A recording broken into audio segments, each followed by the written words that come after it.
The second season's Subspace Rhapsody episode of Star Trek Strange New Worlds will feature a musical, but there's a good reason the Star Trek series waited 57 years to tackle this well-known genre.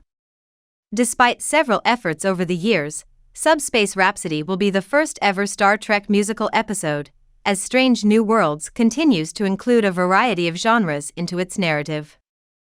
Subspace Rhapsody is a collection of 10 original songs that contains music and lyrics by Kay Hanley and Tom Pulse. Christina Chung, Celia Rose Gooding, and other cast members from Strange New Worlds will perform these songs. Ronald D. Moore, the writer and producer who had suggested such a concept for both Star Trek The Next Generation and Star Trek Deep Space Nine, had a long-held fantasy of writing a musical episode of Star Trek. But he encountered resistance from the staffs of both Trek series. Executive producers Alex Kurtzman, Akiva Goldsman, and Henry Alonso Myers of Star Trek Strange New Worlds had no such reservations about producing a musical episode, and it seems totally consistent with SNW's embrace of a varied spectrum of genres. Previous to the Star Trek Strange New Worlds crossover episode, SNW has produced fairy tale episodes and lately combined live action and animation. The USS Enterprise frequently encountered worlds in the early seasons of Star Trek that had been affected by the ideologies of the Nazi Party or Chicago gangsters in the 1920s. As a result, numerous genres may be explored in Star Trek the original series with a sci-fi twist. Due to the ability to reuse pre-existing historical clothes from other locations on the Paramount set, money was also saved. However, in the end, the Mobster episode or the Wild West episode were quite clear gimmicks that weren't always successful. The holodeck was first included in Star Trek decades later, which made it simpler for the 90s Trek series to try out different genres. Although the Elysian Kingdom was an opportunity for the Star Trek Strange New Worlds ensemble to have fun, it had a profound impact on Benga's Season 1 storyline. The writers, Akela Cooper and Onitra Johnson, expertly struck a balance between humor and sadness. According to the musical episode of Strange New Worlds trailer, Light, La'an Noonien Singhas and James T.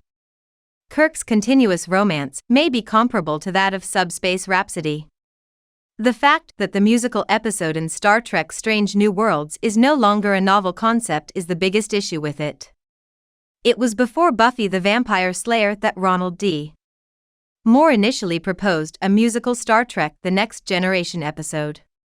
With its musical episode Once More with Feeling in Buffy Season 6, the program altered the rules.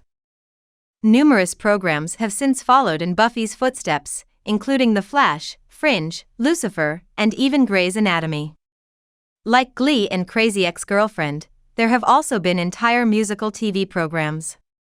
Fascinatingly, Crazy Ex-Girlfriend Alum, the musical episode of Star Trek Strange New Worlds, will have Tom Pulse as a co-writer of the song and lyrics, so it will be in good hands. Subspace Rhapsody may stand apart from a sector that is becoming more and more crowded just by the fact that a TV institution like Star Trek has never produced a musical episode before, but it shouldn't be allowed to rest on its laurels. Strange New Worlds will have to put a lot of effort into making a comparable cultural effect given that Buffy's Once More with Feeling is a seemingly unchallengeable exemplar of the form. Due to Celia Rose Gooding and Christina Chang's musical prowess, Spock and Number One's shared love of Gilbert and Sullivan, as well as Star Trek Strange New Worlds, a musical episode seems like a suitable fit. Strange New Worlds is far more adventurous than Star Trek Discovery because of its episodic format. Due to this, SNW has a wide range of genres and storytelling techniques to choose from. There is no harm in putting the crew of the USS Enterprise under the spell of odd, musical energies in Subspace Rhapsody as long as it makes sense within the setting of the ship. The flexibility with which Star Trek Strange New Worlds may play with form was already seen in the crossover episode with Star Trek Lower Decks. The finale of Those Old Scientists was smoothly transitioned into an animated epilogue thanks to just one joke about the power of Orion alcohol. Exploring the immensity of space and all the uncertainty that involves is ultimately the focus of Star Trek. One form of narrative telling has not sustained Star Trek for almost 6 decades. Long may Star Trek Strange New Worlds and the larger Trek canon continue to experiment with genre as long as there are compelling reasons for making radical changes like musical episodes. In the comments section below, please share your thoughts. To view more breakdowns, subscribe to the channel and click the like button if you like the video. I'll see you again soon. Thanks for viewing.